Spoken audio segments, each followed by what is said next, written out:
Welcome back to One Health Kick. I'm Hannah, and as you can see, we're in the grocery store today taking a practical look at our topic of dietary fats. But first, let's answer yesterday's question. Yesterday we asked, when eating out, what are 3 specific things you can do to avoid overeating and limit bad fats?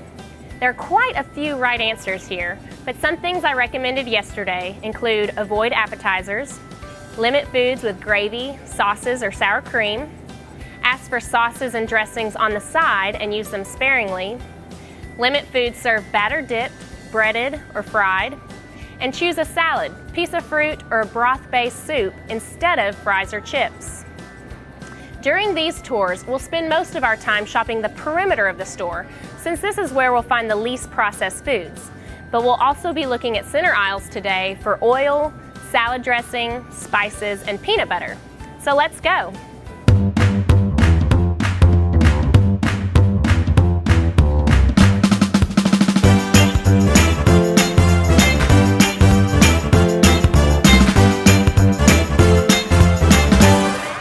Walking into the store, you'll find a fruit high in unsaturated fats, the avocado. These are great to add to salads and sandwiches or to make a healthy dip. We'll look more into using the avocado tomorrow, but for now, notice the different shades of color available. If you're purchasing an avocado to be used in the next few days, it's important to find one ripe, dark in color, and soft to the touch. Around the produce section, or the next aisle over, you may find the bulk options for nuts, beans, and seeds. These can be in bin containers you package yourself, or pre-packaged like you see here. Take a look at the grocery store where you shop at the most and see what options are available, since you can usually buy nuts and seeds cheaper per pound in a bulk section. Because these fats are from plants, they are high in polyunsaturated and monounsaturated fats. Nuts and seeds are great to snack on since they're easy to pack, and they're also great to top salads or add to your smoothie. But remember, they're high in calories, so eat them in moderation. As we make our way around the store, we'll also look to see what nuts and seeds we can find in the center aisles. Here towards the back of the store, you'll usually find a specialty cheese display. Healthy cheeses are rich sources of protein, calcium, amino acids, vitamin D, and other important minerals. Mozzarella, feta, goat, Swiss, Gouda, cheddar, blue, Parmesan, Monterey Jack, and Colby cheese are all great options. Since we're talking about fat, I have to point out the baked goods section we see here. Watch out for the high amount of bad fats hidden in casseroles, bakery goods, desserts, and other foods. Limit the amount of bakery products you purchase, including donuts, pies, cakes, and cookies. Remember that most baked goods are made with saturated fats and/or trans fat. Make it a habit to avoid this section and only shop here on special occasions. If you don't bring it home, you'll be less likely to overindulge. Out of sight, out of mind. This store has a great meat display, which we'll take a closer look at when we discuss proteins in an upcoming week. When it comes to fat, remember, we discussed meats do have natural saturated fats that we want to limit when possible. Labels on the front of meat packaging can help you choose lean products. Choose cuts of red meat and pork labeled loin and round, which have the least amount of fat. Also, choice or select grades of beef have less marbled fat than the prime. Be sure to trim off any visible fat before cooking.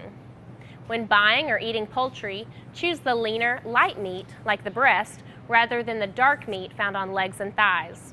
Try the skinless version or remove the skin yourself.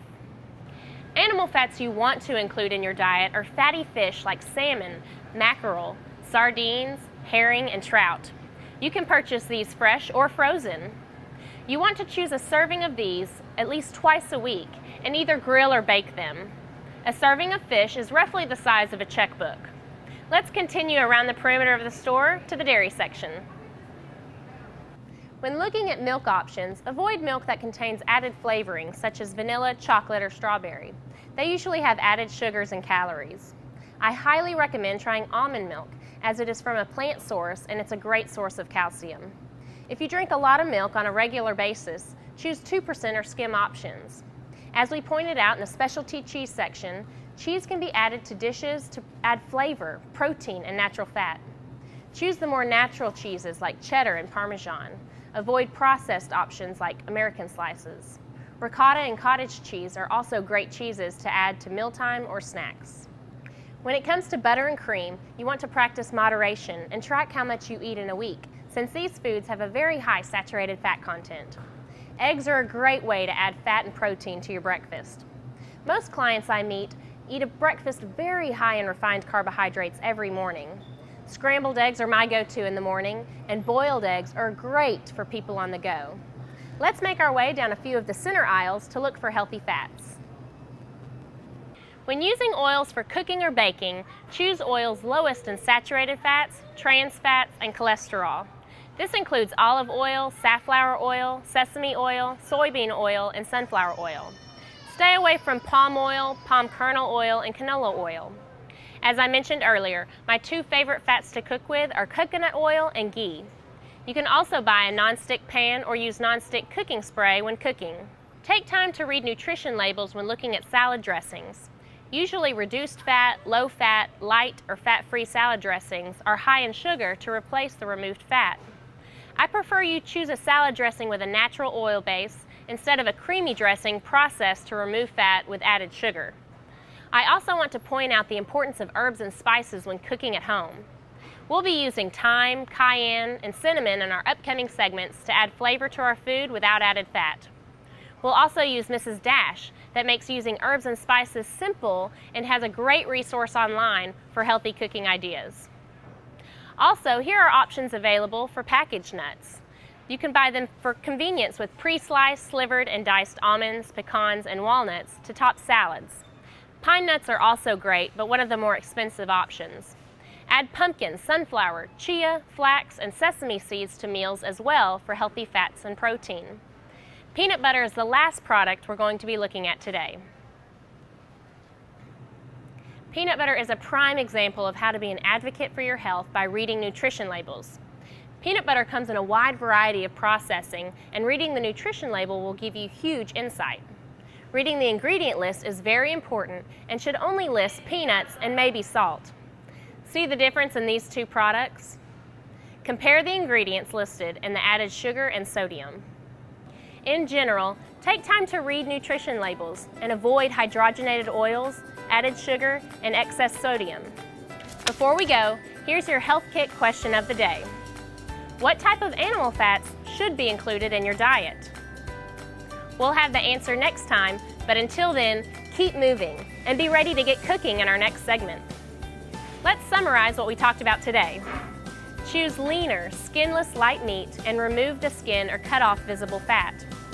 Usually reduced fat or fat-free salad dressings are higher in sugar to replace the removed fat. When choosing or baking with oils, choose ones lowest in saturated fat, trans fat, and cholesterol. Avoid hydrogenated oil and read the ingredient list when buying products like peanut butter. The only ingredient should be peanuts and maybe some salt.